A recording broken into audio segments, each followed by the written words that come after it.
আসসালামু আলাইকুম। আজকে আপনাদেরকে দেখাবো জাহাজের মানুষের ঈদ আনন্দ আসলে কেমন হয়।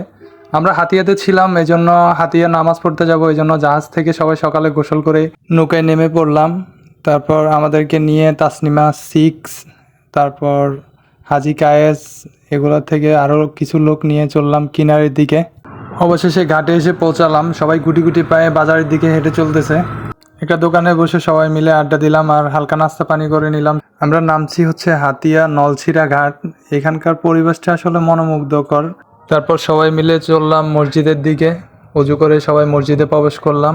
মসজিদের ভিতরের পরিবেশটা বেশ সুন্দর এবং যে কারুকাজ, অনেক পুরাতন একটা মসজিদ, কিন্তু এটার ডিজাইন এবং কারুকাজ অনেক সুন্দর ছিল। নামাজ পড়ে বের হয়ে দেখি অনেকগুলো মানুষের ভিড়। তারপর আমরা সবাই নিজেরা কোলাকুলি করে নিলাম সবার সাথে। রিফাত যখন সালামের আশায় কাকার পা ধরে সালাম করতে চায়, তার ঘুরতে ঘুরতে হঠাৎ চোখে পড়লো ছোটবেলার এই আবেগগুলা। ছোট থাকতে কত কি কেনাকাটা করতাম এখান থেকে।